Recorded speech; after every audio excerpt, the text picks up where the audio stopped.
E aí, galera do Me Salva! Nessa aula, a gente vai falar um pouquinho sobre pontuação, mais especificamente, o uso da vírgula.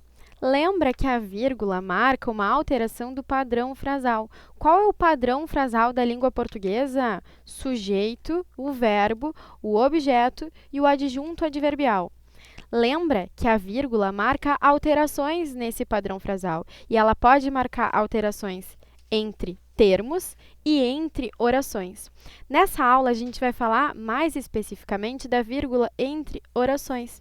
E para relembrar um pouquinho sobre esse conteúdo, nós temos que lembrar o que é uma oração e o que é um período.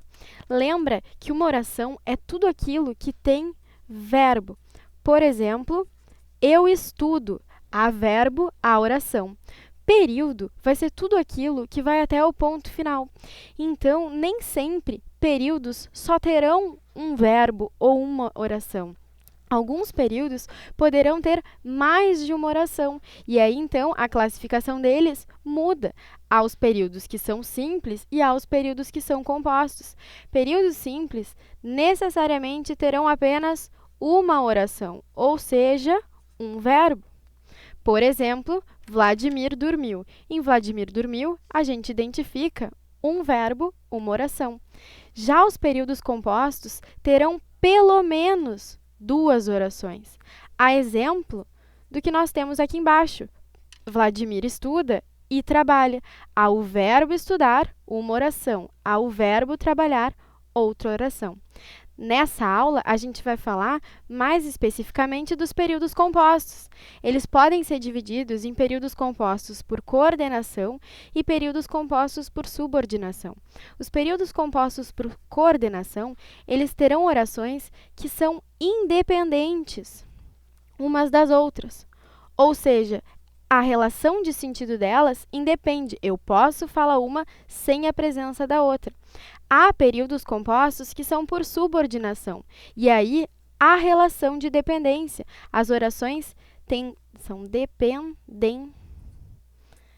dependentes de sentido. Há uma oração que vai precisar de uma principal para que o sentido seja necessariamente completo. Nessa aula, nós falaremos um pouquinho sobre os períodos compostos por coordenação. As orações coordenadas assindéticas serão aquelas que são orações, tem verbo, coordenadas, que o sentido independe. Assindéticas, onde não há síndeto, ou seja, não há conjunção, não há relação de sentido estabelecida por conjunção. Por exemplo, na oração acordei, a outra oração estudei e a outra oração trabalhei. Isso é um período composto por coordenação.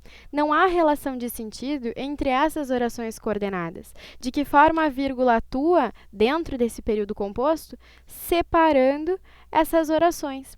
Lembra que aqui não há nexo, então não há relação de sentido. A vírgula marca apenas a separação de orações coordenadas assindéticas, dando uma relação de enumeração de ações. O que é diferente nas orações coordenadas sindéticas. Enquanto nas coordenadas assindéticas não havia síndeto, nas sindéticas há conjunção. Então, aqui haverá relação de sentido estabelecida pelo nexo.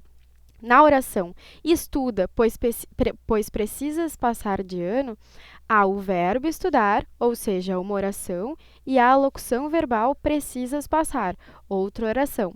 Duas orações ligadas por um nexo, o nexo pois, que estabelece relação de sentido de explicação. Cuidado, pessoal, a vírgula sempre ficará antes do nexo explicativo. Não haverá vírgula depois do verbo, depois do nexo. Se houver vírgula depois do nexo explicativo, não será pelo motivo da separação das orações coordenadas, mas por outros motivos que nós veremos posteriormente. A mesma coisa ocorre na oração seguinte, no período seguinte. Judite estudou, mas não passou de ano. Há a oração do verbo estudar e há a oração do verbo passar. Há um nexo estabelecendo uma relação de sentido que, nesse caso, é de oposição. A mesma coisa, a mesma função, a vírgula vai ter da oração anterior. sempre vírgula antes do nexo adversativo, separando as orações coordenadas sindéticas. A nossa observação das orações coordenadas sindéticas vai ficar a cargo da conjunção e, pois a conjunção e vai precisar diferir quando orações tiverem sujeitos iguais ou sujeitos diferentes. Quando houver sujeitos iguais, a exemplo de Judite estuda e trabalha, onde o sujeito de estudar é Judite e o sujeito de trabalhar também é Judite, não haverá vírgula antes do nexo aditivo e, o que é diferente num período onde há sujeitos diferentes. Por exemplo, Judite estuda e Vladimir trabalha. O sujeito de estudar é Judite e o sujeito de trabalhar é Vladimir. Quando houver sujeitos diferentes, aí sim haverá vírgula antes do nexo e. Retomando, sujeitos iguais, quando houver o nexo e ligando por meio de ideia de adição, não haverá vírgula antes do nexo. Quando houver sujeitos diferentes dentro das orações, dentro desse período composto, e o nexo e aditivo aparecer ligando essas duas orações, haverá vírgula antes do nexo. Então é isso. Nessa aula a gente falou um pouquinho sobre a vírgula entre as orações. Na próxima aula seguimos falando da vírgula entre orações. E é isso. Bons estudos!